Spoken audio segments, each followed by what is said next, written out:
morning, everybody. Let's take a look at what happened in the NFL yesterday. Houston, with Ryan Mallett at quarterback, surprised everyone. There was a lot of money. There were a lot of people on the Texans yesterday, but the line continued to go up. And at the end of the day, before kickoff, I was looking at 3.5s and 4s. But quite frankly, Cleveland played garbage football yesterday. Hoyer did totally outplayed by Mallett. I mean, Mallett wasn't over the top super, but he didn't make a lot of mistakes. They ran the ball well. They defended the run well. And the Browns looked like they were outclassed. They looked similar to what they did after they beat Pittsburgh, apparently coming off big wins like they had over Cincinnati and over Pittsburgh. They collapsed the next game. Now, this is going to be interesting because they go on the road to, and surprisingly, division leader, that's the NFC South, Atlanta Falcons, who open as a 3-point favorite. Now, the thing about the Browns this week, they do get some players back on offense, which should be considerable help to Brian Hoyer. And by the way, Hoyer has contract issues. They're not negotiating with him at this moment. Cleveland has a problem here because they got Manziel, who's a big-ticket guy. And Hoyer has played better than they expected, so Manziel hasn't gotten on the field. But if Hoyer comes up with another bad game like he had yesterday, which wasn't absolutely awful, but it wasn't inspired, it wasn't anything that a division leader, somebody in contention, would look for. There will be some calls for Manziel, so that should be an interesting situation. The Vikings went to the Bears. Bridgewater, I made a mistake with this game. I thought that the Bridgewater, with the prep time and everything, would grow, but he seems to be very reluctant to go downfield with the ball. The Bears obviously have more talent on their team, and if Cutler plays to his level of talent, he is much better than Bridgewater. Bridgewater did not play well yesterday. Cutler, surprisingly, did bounce back. Trustman put together a game plan where they threw a lot of swing passes, short passes, got the ball out of Cutler's hand fast, because that's where he gets in trouble. And when he holds onto the ball, he makes bad decisions, gets sacked or throws the ball away, interceptions. Philadelphia went to Green Bay. Well, we know Green Bay is right now, today, is right up there with the New England Patriots as the best two teams in football. That's today. Now, this changes. A couple weeks ago, we'd have said it was the Broncos, and Arizona is right there, of course. They're playing with a backup quarterback, so we don't know how that's going to work. It worked out well yesterday, but we'll see when they start to go on the road, and what's going to happen going forward. But getting back to Philadelphia, Sanchez looked like Sanchez. Green Bay looked like Green Bay. Blowout. Game was over before it started. The next game, Seattle with Kansas City. Kansas City has now covered 9 straight games. They are looking very solid. They're very conservative. They don't make a lot of mistakes, but they play good defense, run the ball well, which is a great formula. Seattle's got issues. The wide receiver issue. They've lost some guys in the offseason, and with Harvin leaving, Russell Wilson is very limited right now without those weapons. He's still a very talented young man. Marshawn Lynch apparently is not happy being in Seattle. I don't know what's going on there. But they put up a battle, and they were stopped on very short yardage a couple of times. They could have won that game. This is not a team that looks like they're going to give up, but right now they're in trouble because Arizona's got a big lead in the West. San Francisco's coming on, playing a little bit better, put a couple games back to back. So if there's Arizona wins the division and San Francisco can sneak in there as a wild card, I don't think Seattle's going to make the playoffs. And something has to change over these next 7 weeks for that to happen. And they're actually hosting Arizona this week, so it's a very big game. If Seattle wants to get back into it, they must win this game. Can they? Do they have the talent to do so? That's something we're going to have to consider as the week goes on. Atlanta went to Carolina, won a dogfight with a very beat-up team, but Atlanta's not a good football team. They have a lot of issues offensively. They have talent defensively. They're very short. Carolina is really banged up this year. Newton is not 100% healthy, but he played fairly well yesterday. A couple of big touchdowns at the end brought them back, took the lead. They could have won the game, but their field goal kicker missed a couple field goals at the end. Atlanta's hosting Cleveland this weekend. That's going to be interesting, especially with Cleveland getting some weapons back on offense. Cincinnati coming off a terrible game a few weeks ago. Andy Dalton at a 2.0 quarterback rating.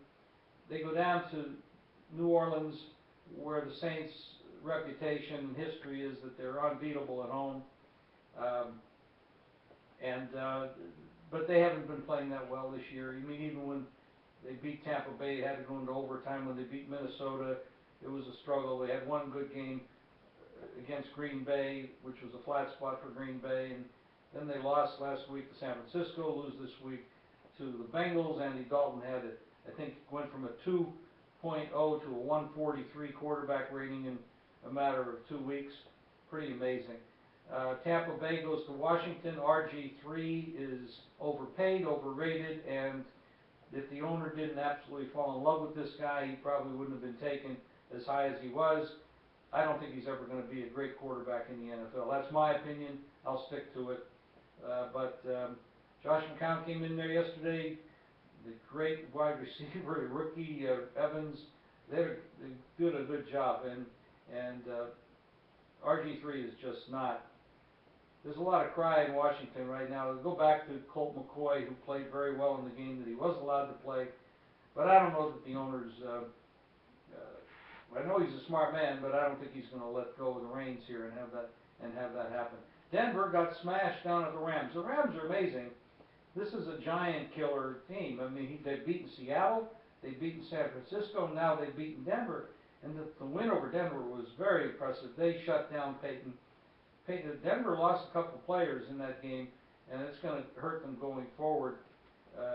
You know, in the NFL, what happens in September doesn't really help you very much in January and February when you get near the playoffs and Super Bowl. Denver peak? Then they go to New England. They got smashed. They go to St. Louis. They got smashed. In between, they beat the Raiders, which everybody does.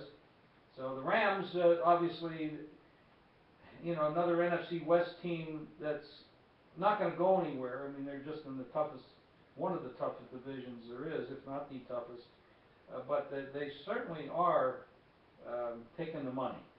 So you got to look out for the Rams as an underdog, especially. San Francisco beat the Giants. Giants played hard. Eli, I don't know if Eli's done or if the system, the coaching, players around him. Obviously, he doesn't have a lot of talent around. 5 turnovers, 5 interceptions, I should say. San Francisco struggled to win that game. I mean, this is not a team that's blowing people out. They're winning. They won a tough game at New Orleans, and they won a tough game yesterday at New York. Now they're going to come home and play a little bit at home, which is going to help them. And they're getting some players back too. So as Cleveland is getting people back on offense, San Francisco is getting some people back on defense. Oakland is Oakland. They lose a game close. They cover. San Diego, I believe Rivers is a little banged up with maybe a knee and some ribs. They don't look like the team that started the season off the first 5-6 games. Getting smashed at Miami, played the way they played yesterday. They also were a team that might have peaked too early. And now we go down to Detroit Lions. Well, a lot of money came in on Detroit against Arizona. Detroit's defense has been really good this year, but their offense is surprisingly weak. With all the offensive talent they have, they are just not scoring points. That's a very tough situation to analyze. Their defense remains strong, but Arizona, nobody really likes and points out anything really great about Arizona except they continue to win. And that's what I have to go with. That was a big play for me yesterday, as were the Packers. I did lose with Cleveland and Minnesota, but I had New England, and I had the Packers, and I had Arizona, and quite a few totals as well. But Arizona just is a team that just continues to do the right things. They go up to Seattle this week. That's going to be a major game, especially for Seattle because they're 3 games back of Arizona. New England, Tom Brady, Bill Belichick, that's a class organization that's been around a long time. Everybody in the world, all the sharps, were all over the Colts to win that game last night. But New England is a different team than the Colts. Andrew Luck's going to be good on a long time as long as he stays healthy, and that's an issue because he does get hit a lot. They're going to have to protect him a little bit better than they have been. Game went over. I'm sure the bookmakers didn't like the favorite and over there, or the Packers game. That didn't help any bookmaker because the favorite wins and the game goes over. They always get crushed. But New England is New England. Patriots just have been smoking 6 games in a row. This week they go home. They're going to face Detroit, who laid an egg yesterday with Arizona. So now Detroit's going to have to find a way to wake up and go to New England, which is a very tough place to play. Patriots don't lose much at home. I think that's going to be a 6.5, 7-point game.